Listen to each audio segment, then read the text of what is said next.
తాను అధికారంలో ఉన్నా లేకున్నా నిరంతరం ప్రజల కోసం అందుబాటులో ఉంటానని, వారికి సేవ చేసేందుకు తన వంతు కృషి నిరంతరం చేస్తూనే ఉంటానని మాజీ ఎమ్మెల్యే వాసుపల్లి గణేష్ కుమార్ అన్నారు.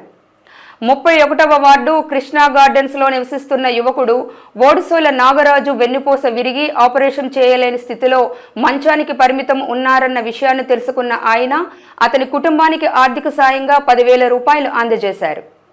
బాధితుని ఇంటికి వెళ్లి తనకు తోచిన సహాయం చేసిన తమ నాయకుడిని స్థానిక నాయకులు బాపు ఆనంద్ సహా పలువురు కార్యకర్తలు వాసుపల్లికి దుస్సాలువాతో సన్మానం చేశారు.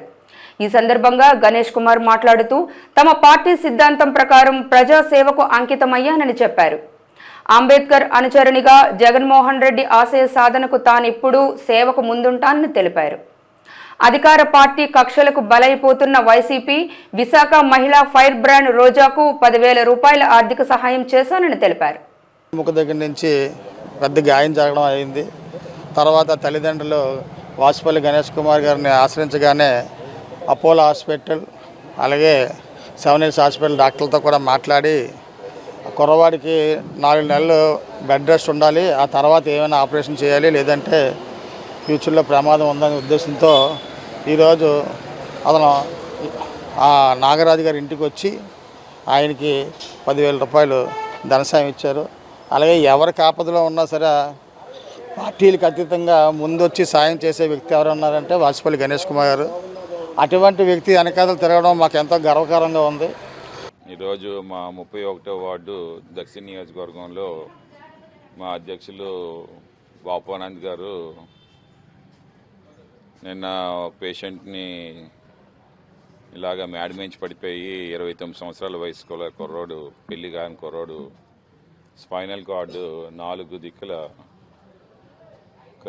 ఫ్రాక్చర్స్ అయ్యిందన్నమాట. కేజీహెచ్ డాక్టర్స్తో మాట్లాడడం జరిగింది, అలాగే అపోలో హాస్పిటల్స్ కూడా మాట్లాడడం జరిగింది. 4 ఫ్రాక్చర్స్ ఉన్నాయి కాబట్టి ఎంత మనం స్టీల్ వేస్ట్ చేసినా సరే అది సక్సెస్ కాదు, దాన్ని అలాగా ఉంచి ఒక 2 నెలలు హీలింగ్ అయిపోతుంది అని చెప్పి వాళ్ళేమో దాని తగ్గ ట్యాబ్లెట్స్ అవి ఇచ్చాము అని చెప్పేసి చెప్పడం జరిగిందన్నమాట. సో అందుకనే ఈరోజు ఏమో పరామర్శించడానికి వచ్చాము. ఒడిశల నాగరాజు అబ్బాయి పేరు, వాళ్ళ అమ్మేమో ఇంటి పనులు చేసుకుంటూ ఉంటుంది. కొడుకుని 7 సంవత్సరాలు ఉండేటప్పుడు ఇక్కడ పట్టుకొని వచ్చి ఒక కూతురు, ఈ కుర్రవాడు.